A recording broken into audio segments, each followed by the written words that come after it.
नमस्कार, मी Pragya Powale. Majha Katta powered by Chitale Butter, Bank of Maharashtra, Chandukaka Saraf Jewels, बर्वास्किन therapy आणि सोनाई पशु आहार या विशेष कार्यक्रमात आपल्या सगळ्यांचं स्वागत.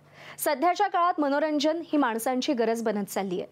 मनोरंजन करण्यासोबतच माय मराठीचा जागर करत आपल्या डोळ्यात वास्तवाचं अंजन घालणारा कार्यक्रम साधारण वर्षभरापूर्वी रंगमंचावर आला आणि त्यांनी लोककलेच्या वारशातले असे काही रंगरसिकांना दाखवले की पुनः प्रत्ययाची ओढ प्रत्येकाच्या मनात पेरली गेली. तो कार्यक्रम अर्थातच द फोक आख्यान.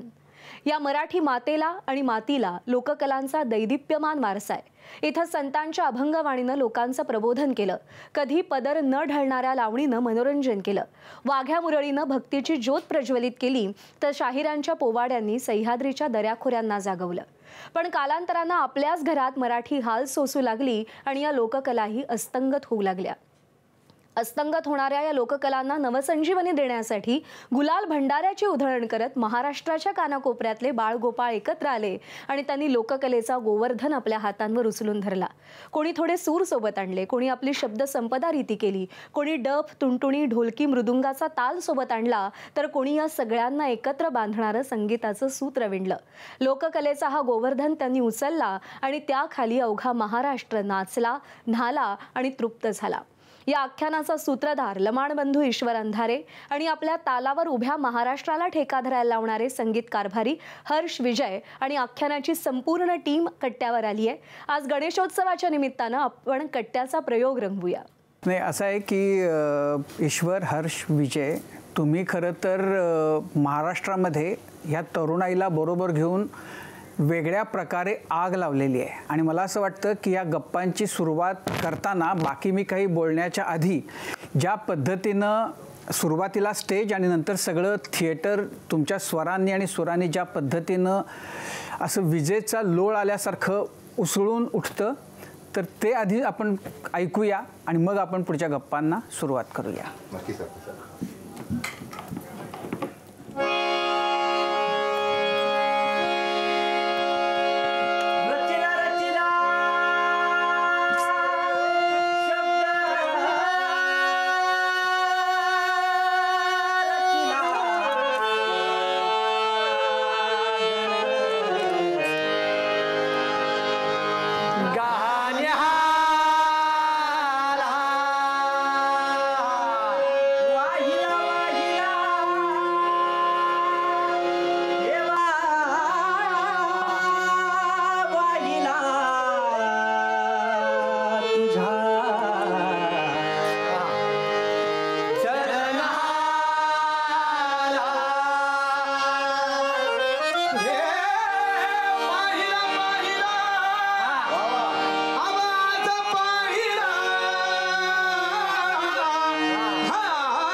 अरे असं आहे की रोमांच आहेत अंगावर आणि जो अनुभव थिएटरमध्ये सगळी म्हणजे हजारो जण घेतात तो आता या पहिल्या क्षणापासून तुम्ही द्यायला सुरुवात केली आहे. तर हा जो नवा खेळ तुम्ही मांडलेला आहे त्याच्याबद्दल महाराष्ट्रामध्ये सध्या खूपच उत्सुकता आहे. हा एक वेगळा प्रयोग ज्या पद्धतीनं आला आणि ही सगळी मुलं तुम्ही गोळा करून ज्या पद्धतीनं करता आहात म्हणजे हा कट्ट्याचा रेकॉर्ड आहे की एका वेळेला इतके जण म्हणजे मल्टीस्टार कास्ट असा हा कट्टा ह्याच्या म्हणजे याआधी एवढी लोक कधीही असा गच्च भरलेला नव्हता कट्टा. गप्पा खरं तर प्रत्येकाची वेगळी स्टोरी आहे आणि प्रत्येकाच्याच बद्दल आम्हाला सगळ्यांना ऐकायचं आहे, महाराष्ट्राला ऐकायचं आहे. पण मुळामध्ये हे इतकं काहीतरी म्हणजे अद्भुत म्हणता येईल असं काहीतरी घडलंय फोक आख्यांच्या निमित्तानं. कशी झाली याची सुरुवात? आख्यांची सुरुवात म्हणलं तर खरं तर ही सगळी संकल्पना किंवा हा सगळा विचार हा आमच्या लहानपणापासूनच आमच्यामध्ये आहे. तुम्ही एकमेकांना कधीपासून ओळखताय? आता आमच्या ओळखीला झालीत 11 वर्ष आणि ओळखच आमची कामापासूनच सुरुवात झाली. म्हणजे आधी आम्ही मित्र होतो आणि मग काम सुरू केलं असं नाही. आम्ही एका नाटकाच्या निमित्तानेच एकमेकांना भेटलो आणि ते आमचं नाटक त्या नाटकात आम्ही ॲक्च्युली वेगवेगळं काम करत होतो म्युझिशियन म्हणून. आणि त्याच्यानंतर आम्ही आमच्या रंगपंढरी नाट्यसंस्थेमध्ये त्या संस्थेला देखील आता आमचे 10 वर्ष कंप्लीट होतील. तर तिथे आम्ही जे काही नाटकं केली सगळी आमची आत्तापर्यंतची नाटके सगळी येणेच लिहिलीत, त्याची सगळी गाणी येणेच लिहिलीत आणि त्याची सगळी कंपोजिशन आम्हीच केलं. त्यामुळे आमचा प्रवास एकत्र सुरू झाला आणि याचं गाव माझं गाव आमच्या तिघांच्या मुळापासूनच लोकसंगीत लोकपरंपरा हे सगळं येतंय. आणि मग तिथे असं सुरुवात झालं की एकतर आत्ता या मागच्या 8-10 वर्षांच्या काळामध्ये दाक्षिणात्य सिनेमांचा आपल्यावर खूप प्रभाव सुरू झाला आहे, तिथल्या म्युझिकचा खूप प्रभाव सुरू झाला आहे. पण आमच्या मनात असं कुठंतरी होतं की त्यांच्यासाठी त्यांनी खूप कष्ट केलेत. म्हणजे ते आत्ता आपल्याला दिसते पण त्यांची सिनेमा इंडस्ट्री त्यांचं म्युझिकचं काम हे खूप वर्षापासूनचं आपल्यापर्यंत पोहोचतंय. पण अचानक आता असं सुरू झालं की आम्ही काही मालिकांना पार्श्वसंगीत करतो किंवा करत होतो. तर तिथल्या काही तांत्रिक लोकांकडनं असं यायचं की अरे ऐक ना तू पुष्पा पाहिलंयस का, तर त्याचं BGM कसं आहे, तसं आम्हाला प्रोमोला पाहिजे 30 सेकंदाच्या. मग आमच्याकडनं असा सवाल द्यायचा सर त्याचं बजेट बघा आपलं काय.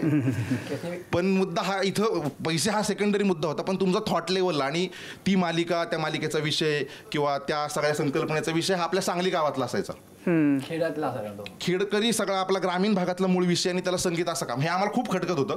पण ते काय आमचं तेवढं वजन तेवढं नव्हतं की आम्ही त्यांना सांगायला की नाही असं नाही होत. शेवटी पॉकेट मनी ह्या सगळ्याचा विचार करता आम्हाला ते करायला लागत होतं. पण ही कुठेतरी चीड होती की नाही यार हे नाही बदललं पाहिजे, कुठेतरी काहीतरी झालं पाहिजे. असा सगळा विचार अनेक गोष्टी लोक कलाकारांच्या आमच्या ओळखी त्यांचे हालापेष्टा असं सगळं एकत्र आलं आणि त्याचं आउटपुट म्हणजे आख्यान. पण आत्ता तू बोलताना असं म्हणालास की आमच्या तिघांचंही म्हणजे गावं अशी आहेत की जिथं संगीत लोक संगीताचा. तर कोणती कोणती गावं आहेत तुमची? ईश्वरचं कोणतं गाव आहे? मी आता अहिल्यानगर जिल्हा झाला तिथे जामखेडचा रहिवासीमुळे आणि जामखेडला आत्ताची जामखेडची ओळख ही वेगळी आहे आणि पूर्वीची जी जामखेडची ओळख मला माहिती येते की रामदास फुटाणे असतील आणि आमच्याकडे आरोळी डॉक्टर म्हणून जे होते रजनीकांत आरोळी म्हणून या सगळ्यांच्या सहवासातलं जामखेड माझ्या परिचयाचं आहे. आणि तिथे लोककलाकारांची मांदियाळी होती एक काळ, लावणीपासून शाहिरी करणाऱ्यांपर्यंत, जागरण गोंधळ करणाऱ्यांपर्यंत, वाघ्यामरुळी सादर करणाऱ्यांपर्यंत. त्या जामखेडच्या वातावरणात मीच अशा पार्श्वभूमीतून येतो की या सगळ्या लोककलावंतांचा सहवास मला लाभलेला होता आणि त्यांना पाहता पाहता ते रुजलं होतं की या गोष्टी अशा अशा प्रकारे सादर केल्या जातात. आणि मी ते निर्मळपणानं पाहिलेलं होतं जे निर्मळ सादरीकरण होतं. त्याच्यामुळे मला जामखेडचा खूप जास्त वारसा आहे या सगळ्या शो पाठीमागे म्हटलं तर. माझं मूळ गाव तसं पुण्यातलं सासवड, दिवे घाटाची इथलं सासवड आहे. दिवेमध्ये राऊतवाडी आमची, तसं आमचं मूळ गाव.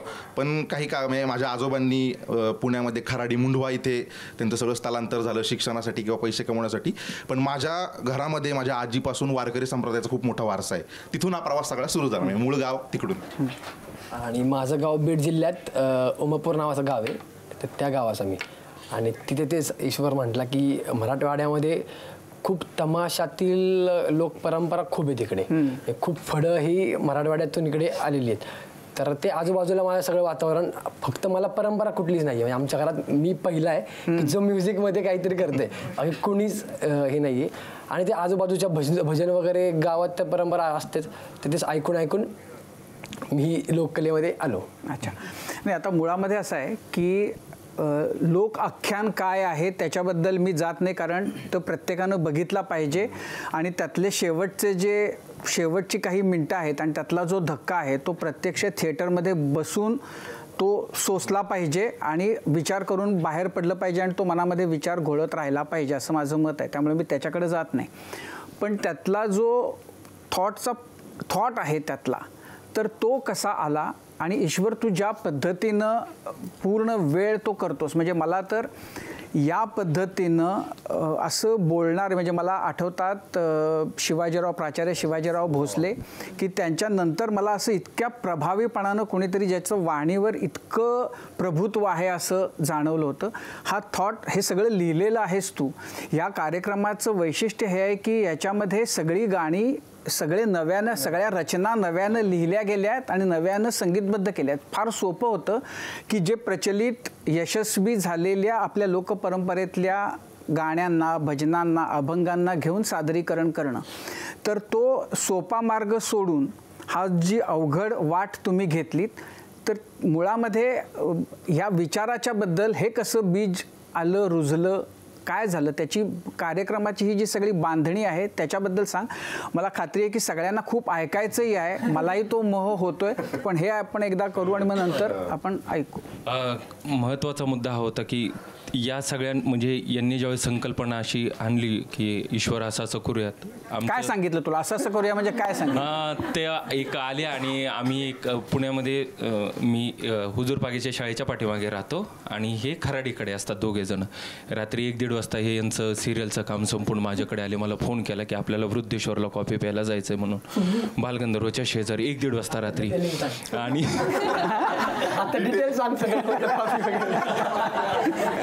कॉफी हा शब्द घेतला मी. आणि ते झाल्यानंतर मग ते जरा चिडलेले होते आणि हर्ष तो आता जो संदर्भ दिला तोच की एवढं समृद्ध आहे आपल्याकडे सगळं आणि या सगळ्या गोष्टी आपल्याकडे असताना आम्हाला म्हणजे या दोघांना का सांगितलं जाते वारंवार की ह्या सगळ्या इतर राज्यातल्या गोष्टींचा विचार करून तुम्ही संगीताला हात घाला म्हणून. याच्या आधी हे सगळं करत असताना आम्ही एकत्र नाटक करत असताना आम्हाला काही गोष्टी जाणवल्या होत्या ज्या लोककलाकारांचा अभ्यास करताना. त्यातली सगळ्याची महत्त्वाची गोष्ट होती आत्ता लोककलाकारांची झालेली अवस्था. जरी आता ते काही प्रमाणात टेलिव्हिजनवर, चित्रपटांमध्ये मुबलक प्रमाणे यशस्वी पद्धतीनं दाखवत असतील, तर रस्त्यावर त्यांची काय हालत ही डोळ्यांनी पाहिली होती. त्यात असंख्य शाहीर आले, लावणी करणारे आले, जागरण गोंधळ घालणारे आले.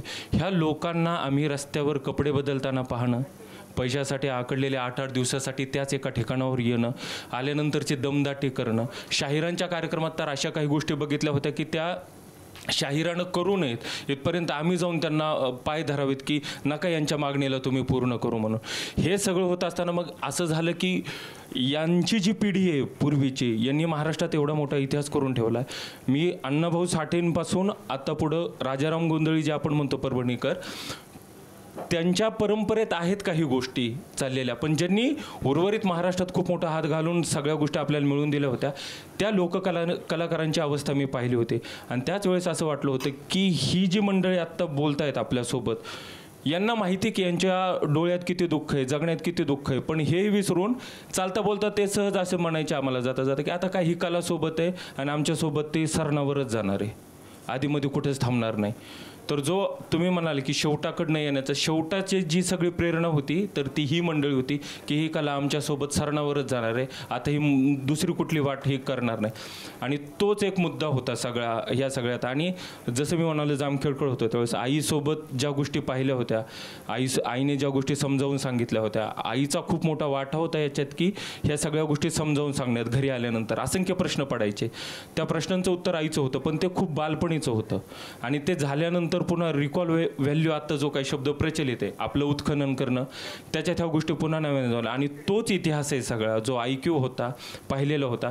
त्याच्यासाठी काही गोष्टींच्या वाचनातून मदत झाली आणि काही गोष्टींचा अनुभव घेतल्यामुळं ती मला संहिता बांधायला खूप सोपं गेलं. नाही, पण मुळामध्ये की हा प्रयोग करताना, हे आख्यान मांडताना आपल्याकडे इतकं समृद्ध ऑलरेडी काम झालेलं आहे आणि ते खूप यशस्वी आहे, खूप लोकप्रिय आहे.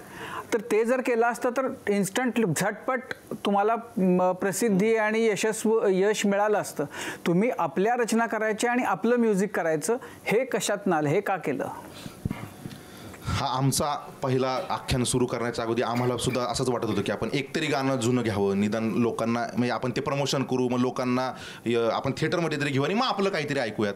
मग असं आमचा सुरुवातीला 1-2-3 वर्षापूर्वी असं होतं की बाबा आपण 1-2 जुनी गाणी घेऊयात किंवा जे लोकांना जे आवडतं ते घेऊयात, लोक नाचतील, मग आपल्याला जे हवं आहे, जे ऑथेंटिक पाहिजे, मूळ संगीत पाहिजे, मग ते आपण लोकांना ऐकूयात. पण जसजसं आम्ही सगळ्यात पहिल्यांदा आत्ता आपण जो सगळ्यांनी नमन गण ऐकला, ते आम्ही ज्यावेळेस क्रिएट करत होतो त्यावेळेस आमच्याच अंगावर पहिल्यांदा खूप वेळा शहारे आले. म्हणजे आम्ही दोघं स्टुडिओत असायचो आणि 1-2 मग कधी पृथ्वी यायचा किंवा कधी अभिषेक यायचा की बाबा चला आपण कसं वाटतं एकदा बघून घेऊयात, कधी चंद्रकांत यायचा, एकदा गाऊन तर बघू. आम्हालाच खूप भारी वाटायला लागलं की अरे नाही ह्याच्यात काहीतरी पॉवर आहे. मग आम्ही आमचे 4-5 जण नाही आपल्याला काय भारी वाटतं. मग कधीतरी माझ्या आईला बोलव किंवा अजून कोणतरी वेगळ्याच मुद्रा कसं वाटतंय बघ एकदा. तोपर्यंत माहितीच नव्हतं याचं पुढे काय होणार आहे. पण ज्यावेळेस ही ठिणगी आम्हाला कळाली की नाही याच्यातच पॉवर आहे, ॲक्च्युली या वाद्यांमध्ये पॉवर आहे, या चालींमध्ये पॉवर आहे, या लिहिलेल्या शब्दांमध्ये पॉवर आहे. त्यामुळे मग हे आम्हालाच इतकं भारी वाटतंय, तर आता हे पोचवायचं कसं हे आपण याच्यावरती विचार करूयात. आणि जसं हा पण म्हणाला की लोककलेला कायमच आपण रस्त्यावर बघत आलोय. एकच कुठेतरी दिमडी वाजतीये, एकच ढोल वाजतोय चला चला, किंवा सहसा लग्न झाल्यानंतर जागरण गोंधळाला आपल्या घरी लोक कलाकार येतात, तिथे एकच कुठेतरी संबळ वाजतोय. आमच्या दोघांच्या डोक्यात होतं की आपण एक वाद्य कधी घ्यायचं नाही. जो ग्रँजरनेस जे सध्या चाललंय सगळीकडे, म्युझिक पाहिजे ग्रँजर पाहिजे, म्हटलं लोककला सुद्धा ग्रँजरनेस मांडायची. म्हणून आम्ही आख्यानामध्ये टोटल 80 वाद्य वापरतो लोककलेतली. लोकांना ते चांगलं का हवंय, ओरिजिनल ज्यावेळेस असेल त्यावेळेस अशा पद्धतीने चांगलं वाटायला भाग पाडायला लागेल आपल्याला. की एक जर संबळ आणलं तर लोक म्हणतील हा ठीक आहे जुनंच भारी आहे रे ते, कारण त्याची साऊंड क्वालिटी, त्याची ऑथेंटिसिटीपणा, त्यांनी ज्या कलाकारांनी ते वाजवले त्यांचा आत्मा त्याच्यात आहे. तर आमचा असा तो प्रयत्न होता की आता आपल्याला असं काहीतरी क्लुप्त्या करावं लागतील की आपलं ओरिजिनल लोकांना आवडायला भाग पाडलं पाहिजे. त्यामुळे पहिल्या काही म्हणजे ही जी आता घाटोळी लोकांनी खूप डोक्यावर उचलून धरलेली आहे ती ऑलरेडी यूट्यूबवरती 1 वर्षापूर्वी आम्ही रायगड समितीसाठी 350व्या राज्याभिषेक सोहळ्यासाठी आम्ही केली होती. ती लोकांना आवडत होती, रायगडावर वाजवत होती, त्यामुळे ती फक्त माहिती होती. पण ज्यावेळेस ती चंद्रकांतने आख्यानामध्ये पहिल्यांदा सादर केली ती इतकी व्हायरल झाली की मग लोकांना यूट्यूबपेक्षा लाईव्ह येऊन बघण्यात त्याची खूप मजा यायला लागली. मग ते सुरू झालं. मग आता घाटोळी मग गण जास्त आवडायला लागला, अरे हे पण भारी आहे. मग आता गवळण जास्त आवडलं, असं सगळं लोक टिपत गेले. म्हणजे आता आमचा 44वा सांगीतिक थाट आम्ही शेवटी आता पार पाडला, तर तिथे 44 पैकी 20-22 वेळा सांगीतिक थाट पाहणारी सुद्धा ऑडियन्स तिथं. अरे कोण आहेत असं नशिबवान इतक्यांदा तिकीट मिळालं, इतक्यांदा तिकीट मिळणारे कोण वशिलेवाले आहेत सांगा आता. त्यामुळे म्युझिक बद्दल मी आता विजय पण मी याला थोडं पुढे कनेक्ट करतो. ऍक्च्युली आता काय तिकीट कशी मिळायला हवेत ते आम्हालाही कळलं नाही. एक आधी थांबा, सगळ्यात आधी म्हणजे सगळ्यांच्या मनातला प्रश्न की तुमची तिकीट कशी मिळतात. हो, हा प्रश्नाचं उत्तर द्यायचं. कशी मिळवावी, कशी मिळवावी फोकाख्यांची तिकीट. ज्या लोकांनी ना की 5-5, 6-6 वेळा किंवा 10 वेळा बघितले ना, विनोदादा आहेत 7 वेळा, त्यांना माहिती आहे. कारण आम्हाला ही अजून ते गणितच कळायला नाहीये कसं. आता विनोद पुस्तक लिहिणार आहे की तिकीट कसं मिळवावं. तर मग पहिलं जे लिहिलं गेलं ते काय होतं, पहिला गणच लिहिला गेला का? हा, आता यात काय आख्यांची सगळी गाणी आधी चाली झाल्यात बर आणि नंतर लिखाण झाले. अरे वा. म्हणजे कारण आम्ही याच्याकडे गेलो की भावा असं करायचंय आणि हे चाली आहेत, तर तू बाबा आम्हाला लिहून दे. मग हा तर सुरुवातीला राजी होतच नव्हता की म्हटला मी नाही करणार, मी गाणे लिहून देतो पण लवण बंधून मी नाही करणार, कोणीतरी आपण दुसरा करूयात. पण नंतर जशी गाणी छान येत गेली तसा तोच म्हटला की नाही आता मीच करणार. म्हटलं याचं एक लहरी मोहम्मद म्हणतो आम्ही याला. कारण याला एक काम सांगायचं म्हणजे 8 दिवस आधी प्रिपरेशन असतं आमचं की याला मग आता इराणी चहाला घेऊन जायचं, मग पुण्यातला खत्री वडापाव खाऊ घालायचा, असं ते प्रिपरेशन असतं. आणि मग याला 1 दिवस गाठायचं आणि मग 4-5 गाणी तरी बाहेर काढे. कारण तो त्याचं म्हणजे असंच की अरे हर्ष कुणाला आवडणार आहे, घट्ट करत बसायचंय, आपल्या तिघांना आवडतं म्हणजे सगळ्यांना आवडतं असं नाही ना. कारण त्याचा लोकसंगीताचा लोककलेचा अभ्यास आणि आमचं आणि हे सगळं हे आम्हाला आमच्यात खूप भारी वाटायचं. पण तोच की परत अरे तिकडे काय काय चाललंय, बालगंधर्वला काय शो चालले, तर आपण कुठं घेऊन जायचं लोकसंगीत, कोण येणार आहे आपल्या अगरबत्ती कुठे यांच्या, असे सगळे डायलॉग. आणि हा जिथे तो म्हणला की हुजूरबागेच्या शाळेच्या मागे तो राहतो, असं 3 वाजता आम्ही त्या सगळे कुणी शांतता सगळ्यांनी आम्ही तिथे मोठे मोठ्याने गण म्हणतोय, नमन म्हणतोय, मग हे चांगलं वाटतंय, असं चांगलं वाटतंय, असं सगळं ही प्रोसेस सुरू होती. त्यामुळे जसं तुम्ही म्हणालात की आख्यानाची सुरुवात किंवा हे लोकसंगीत किंवा हे सगळं अशा पद्धतीने ते म्हणजे आम्हाला त्या जसं म्हटलं की आम्हाला कुठेही प्रूव्ह करून द्यायचं नव्हतं, कुणालाही सांगायचं नव्हतं आमचं महाराष्ट्र संगीत किती भारी किंवा आम्ही किती भारी किंवा हा किती. आम्हाला काहीतरी असं वाटत होतं की काहीतरी मिसिंग आहे आपल्याला जे काही खाद्य इकडून मिळते मेंदूला ते काही पुरेसं नाही आहे. आता आपल्याला काहीतरी स्वतःच खाद्य निर्माण करावं लागेल आणि म्हणून हे आख्यान स्वरूपात सगळं आलं. बरं, मग आता त्यातलं पहिलं गाणं म्हणजे पहिलं एक तर नमन झालं, पुढचं काय झालं? हां, आता आम्ही ॲक्च्युली सिक्वेन्स वाईज गेलो होतो. पहिले नमन झालं. नमन ॲक्च्युली आमच्या डोक्यात नव्हता, कारण नमन हा कला प्रकारच नाही अस्तित्वात मुळात. म्हणजे खूप लोक नमन जाऊन सर्च करतील, आपण जो नमन करतो तसं अस्तित्वात नाही आहे. आम्ही म्हटलं की सुरुवातीला आपण काय करूया की रामकृष्णांनी छान पंचपदी सुरू करू आणि नंतर मग आख्यान हात घालू. तर तो याची आयडिया होती की असं न करता आपण जे काही आपले शक्तिस्थळ आहेत की कुलदेव ज्यांच्या इथे, म्हणजे आपण वाघ्या मुरळी म्हटलं की खंडोबा आठवतो, गोंधळ म्हटलं की अंबाबाई असेल, असं तर त्यांची नावं घेऊन त्यांना नमन करूयात आणि मग आपण गणाला सुरू करूयात.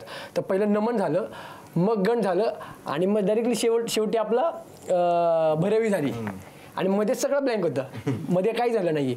पण मग ते भैरवी झाली आणि भैरवी नंतर मग हळूहळू आम्ही करत गेलो, कारण काय हे काम सगळं मूडवर होतं आमचं, कारण आमचं वय फार लहान आहे आणि आम्ही फार जास्त. तुमचं ॲव्हरेज वय सगळ्यांचं किती आहे? 25. सगळ्यात लहान कोण आहे? सगळ्यात लहान अर्णव आणि विश्वा. किती वय आहे? 18. अरे असं म्हणजे आता संज्ञान झालेत. आता परवाच लायसन आले.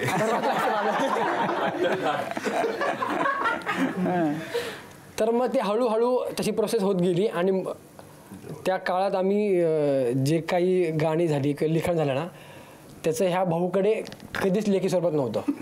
हा काय करायचा, हा चला या कॉफी प्यायला बसत पहाटे 3 वाजता, कुठेतरी कट्टा पकडायचा, बसायचो आणि पेपर कुठेतरी असं पडलेला, घे रे हा घ्या गण आणि जावा. म्हणजे हा खूप मोठी लिखाणाबाबतीत, पण त्याचा खूप जास्त अभ्यास आहे आणि आमच्या सगळ्यांमध्ये जास्त अभ्यास त्याचा आहे आणि आम्हाला खूप जास्त उपयोग झाला त्याचा अभ्यासाचा. तर असं आहे की सगळ्याच गाण्यांमध्ये खूप गंमत आहे, पण आता आपण कुठलं ऐकूया की जे करायला तुम्हाला खूप मजा आली? तमाशा किंवा आपल्या या सगळ्या लोककलेच्या फॉर्ममध्ये गणगवळण असा शब्द वापरला जातो. त्यामुळे आपण आता नमन आणि गण ऐकलं तर ही वेगळ्या पद्धतीची बोबडी गवळण आम्ही रसिक प्रेक्षकांसाठी. ही फक्त तमाशा परंपरेतली नाहीये. हा, कारण तमाशा परंपरेतला गण गवळण हा प्रकार वेगळा आहे. ही परंपरा आहे वारकरी संप्रदायाची, जी आपण पेंद्याची बोबडी गवळण म्हणतो. अशी ही गवळण आहे आणि हा आमचा ऋषिकेश रिकामे तो ती गातो आणि एक वेगळी गंमत आहे त्याच्यात.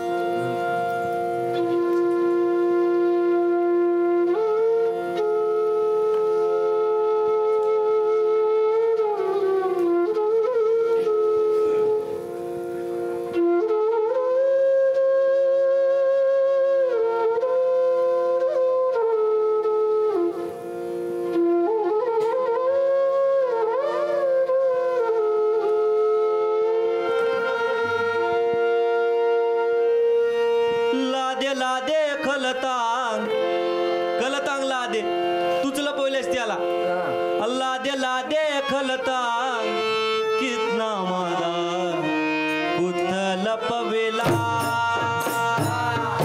कलतांग लादे लादे लादे खलतांग कितना मादा कुठल पवेला लादे लादे खलतांग कृष्ण याचा कुठल पवेला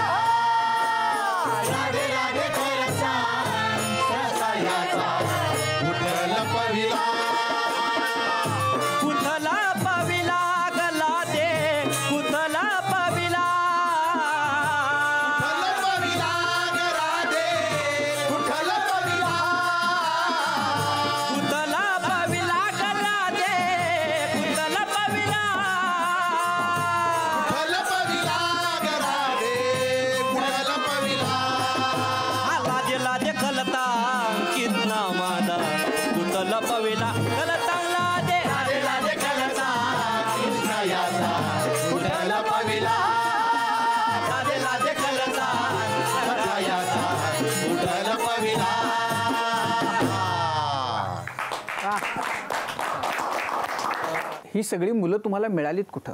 म्हणजे वेगवेगळ्या भागातनं आलेली आहेत सगळी मुलं. ही तुम्ही काय वेगवेगळे कॉलेजचे फेस्टिवल असायचे तिथं काय हिंडत असे शोधत फिरायचा की काय दोघं जण? त्याच्या मागची एक म्हणजे गमतीशीर कथा आहे खरं तर. म्हणजे आम्ही पुणे युथ फेस्टिवल युवक महोत्सव सगळ्या विद्यापीठात घडत असतो. बरेचसे कलाकार त्यातून येतात. तसंच हे सगळी स्टार मंडळी आम्हाला तिकडूनच मिळाली. पुणे विद्यापीठाचा युवक महोत्सवाला आम्ही दोघं जण दिग्दर्शन करत असतो, म्हणजे करत होतो आत्तापर्यंत. मग तिथे ताल कचेरीसारखा प्रकार तिथे घडतो खरं तर. म्हणजे हे प्रत्येक युनिव्हर्सिटी करतं. काय काय म्हणतात? ताल कचेरी, जो आख्यानामध्ये मध्यांतरानंतर ही 4 राजे वाद्य.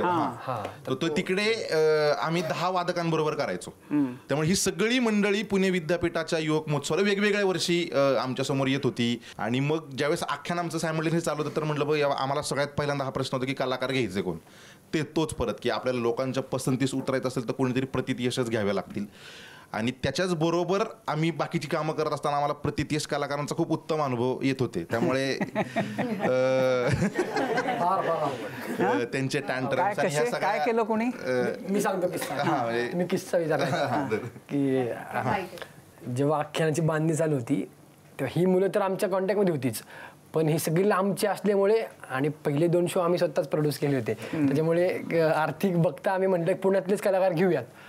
आणि आले पुण्यातले कलाकार, वादक आले, गायिका आल्या आणि ऐकलं असं ओके ओके ठीक आहे 2-3 रिहर्सल झाल्या. मग त्यांच्या आम्हाला छान कोटेशन आले की एवढं बजेट लागेल. बरं आम्ही म्हटलं ठीक आहे करूयात. झालं, पण 4-5 प्रॅक्टिस नंतर काय झालं की एक जण चालला गेला. मग कमीत कमी 4 ते 5 जण गेली. पण त्याचं कारण असं होतं की ही खूप दुर्दैवाची गोष्ट आहे की ते सगळे क्लासिकल शिकणारी मुलं होती आणि त्यांचे गुरु म्हणायचे की फोक काय करता तुम्ही, लोककला ही तुम्ही काय करता, ही लोककला त्यांचं काम आहे, हे आपलं नाही आहे. आणि मग ते काय म्हणजे आम्हाला परमिशन मिळत नाही आमच्या गुरूंची, त्याच्यामुळे आम्ही हे गाऊ शकणार नाही. म्हणजे ही खूप दुर्दैवाची गोष्ट आहे. तेव्हा आम्ही ठरवलं की नाही, म्हणलं मग आपण अशी लोक आणू ना की जे ऑलरेडी स्टार आहेत. हा, मग यांना आपल्याला शोधायचे फक्त हिरे आहेत कुठेतरी, जवाहिरी पाहिजे त्यांना शोधणार. सर यांचा प्लस पॉईंट असा आहे की हे 4 वादक जे आहेत यांचं मूळ वाद्य हे नाहीच आहे. बरं, यांना ज्यावेळी आम्ही यांच्या ऑडिशन घेतलेल्या फेस्टिवलला तर यांना त्या वाद्याबद्दल माहिती पण नव्हतं. मग यांची काय वाद्य होती? हा पृथ्वी क्लासिकल तबला वाजवतो, अजूनही शिकतो. अजूनही ऋतुराज हा ड्रम स्टिक वगैरे वाजवतो, गौरव हा क्लासिकल ढोलक वाजवतो आणि आभी तर क्लासिकल पकवाज.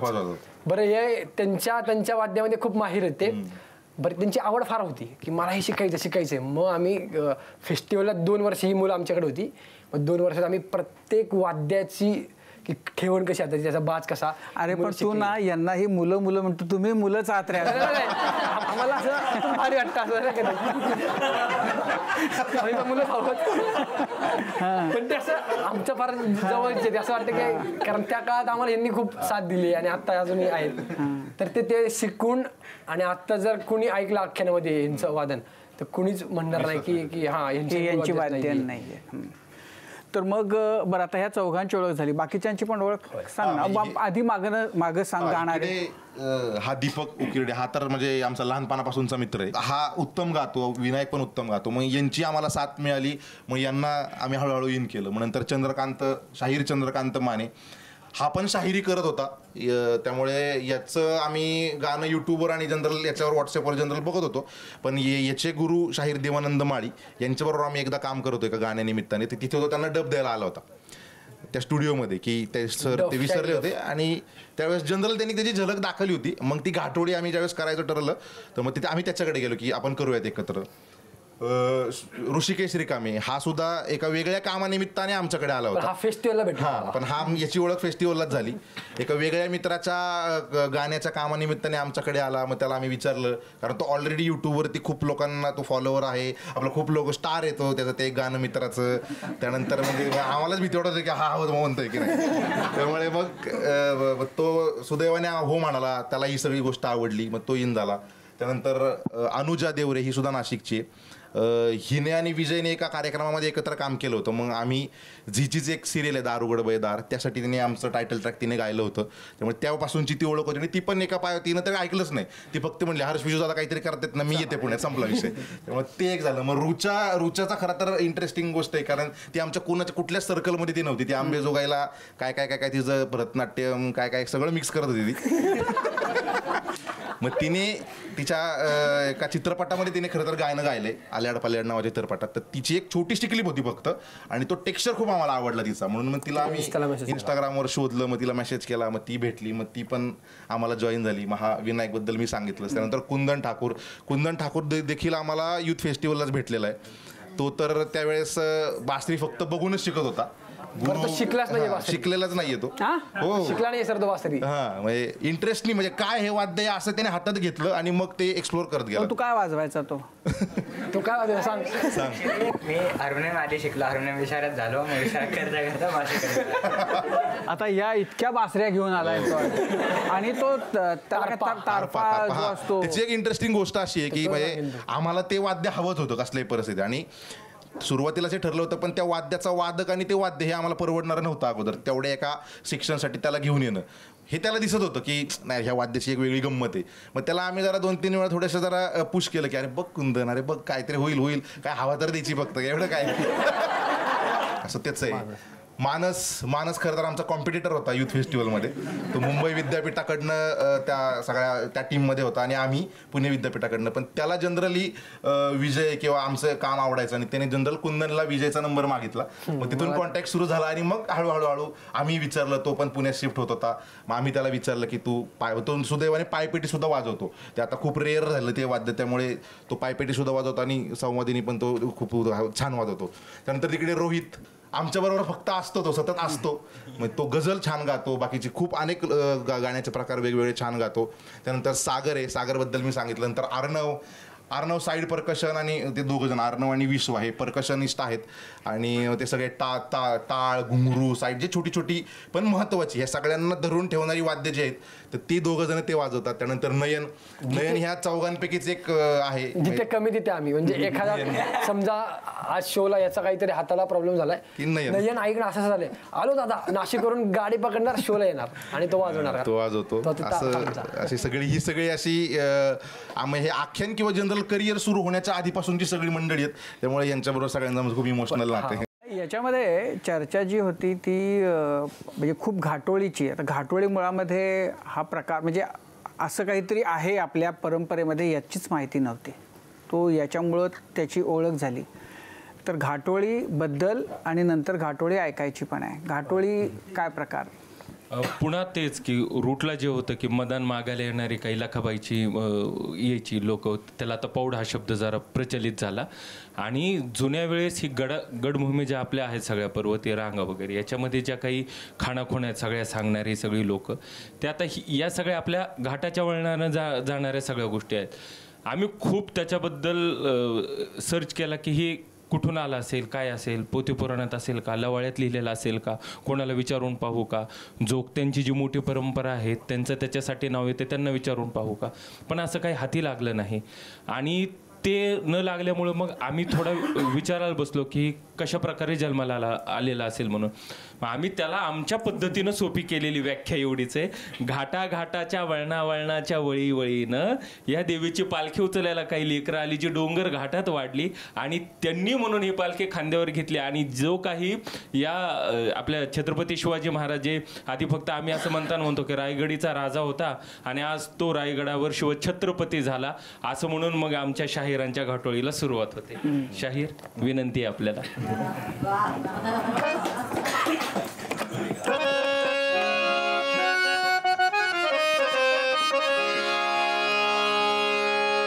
अन स्वराज्याचं तोरण बांधिलं शिवबन राजानं,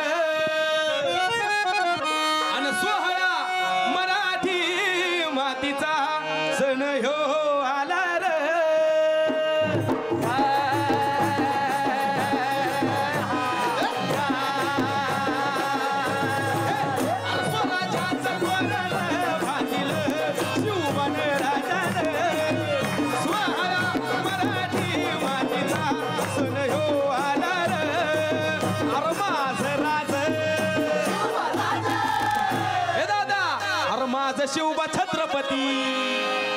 माझ राज छत्रपती झाला ग माया ग ग ग ग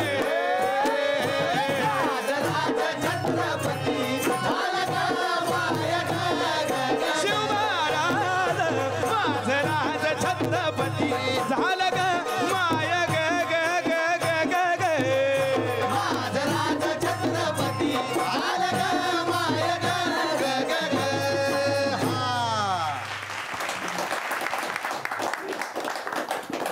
मला चंद्रकांतला विचारायचं आहे, घाटोळी एवढी व्हायरल झाली आणि त्याच्यावरती लोक ज्या पद्धतीनं नाचतात, तुला आलेले अनुभव काय आहेत? तुला लोक येऊन काय सांगतात? आता तर सगळ्यांचंच भाग्य आहे, पण आख्याना सगळ्यात भारी कोणाचं झालं असेल तर माझं मी म्हणजे मी आता म्हणजे लहानपणापासून संप्रदायात होतो. आई कीर्तन करायची, वडील गातात, आजोबा गायचे, सगळ्या गोष्टी संप्रदायात होतो. 2-3 वर्ष झालं मी गुरुजींकडं शाहिरीचं थोडं प्रशिक्षण घेतलं, शाहीर देवानंद माळे यांच्याकडे. पण शाहीर म्हणून एक मुख्यतः ओळख मिळाली अख्ख्या महाराष्ट्रात नव्हे तर महाराष्ट्राच्या बाहेर. तर आपल्या घाटोळीमुळं, आख्यानामुळं खरंच हर्ष विजय माझ्यासाठी देव आहेत. त्यांनी काही सांगू द्या, ते मी करायला तयार आहे आता. आणि मी किती असं त्यांना वाटलं नाही, डोक्यात हवा चालली बरं का. आज सकाळचाच किस्सा, मला 10 मिनिटं उशीर झाला.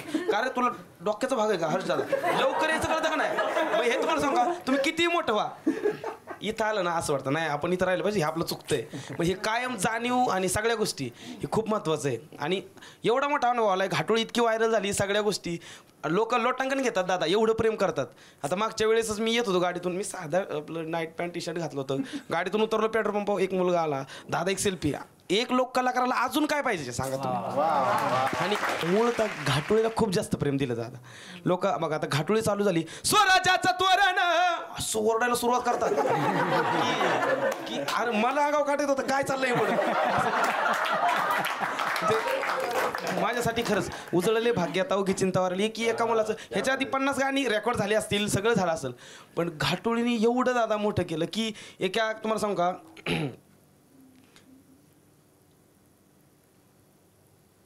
मी खूप छोटा होतो, म्हणजे मला असं येतात डोळ्यात, तुम्हाला खरं सांगतो मी काहीच नव्हतो. मला एक वेळ अशी होती की मला कात्रजवरून, मी आता कात्रजला राहतो, कात्रजून आंबेगावला जायला 20 रुपये खिशात नसायचे हो.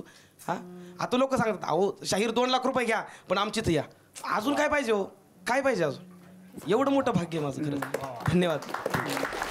नाही खरं तर मला ना म्हणजे ते फोक आख्यान पाहिल्यावर जसं सर म्हणाले की पहिल्यांदा जाणवते ती तुमची एनर्जी, त्याच्यानंतर ईश्वरचं जे निवेदन असतं ते सगळं.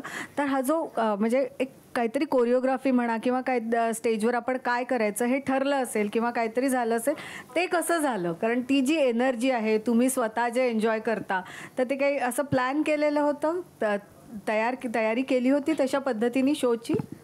आख्यानाची गाणी, आख्यानाचे शब्द आणि आख्यानाच्या चाली याच्याशी हेच फक्त ठरलेलं आहे. बाकी कोणी कसं नाचायचं, कोणी कुठे पाहायचं, इकडून इकडे कधी जायचं, हे काहीही ठरलेलं नाही.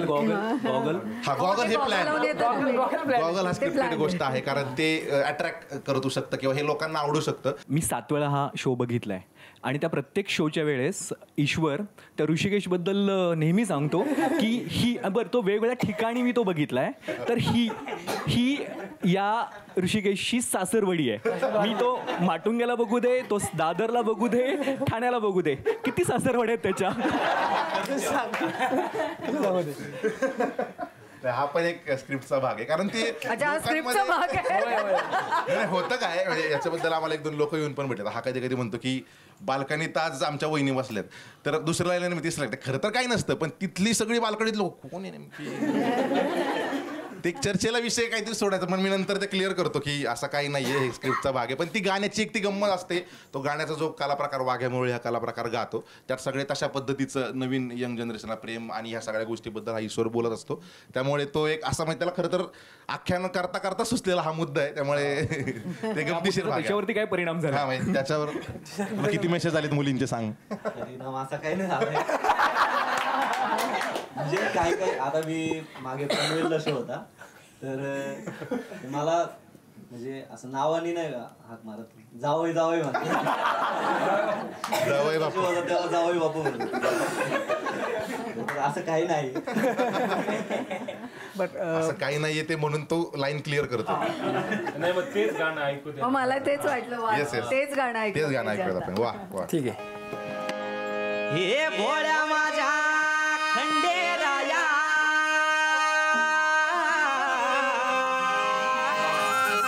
जेजुरीच्या खंडेराया मन माझ जाणर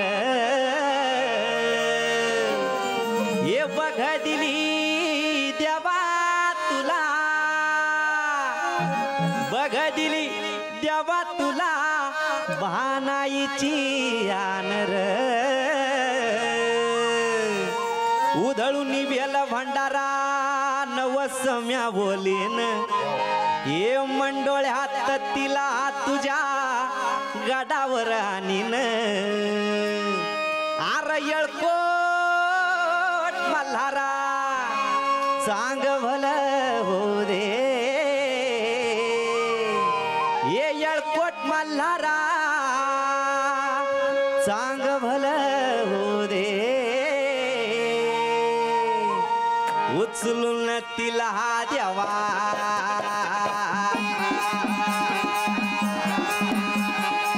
उचलून तिला द्यावा तिला द्यावा तिला द्यावा तुझी पायरी चढू दे उचलून तिला द्यावा तिला द्यावा तिला द्यावा तुझी पायरी चढू दे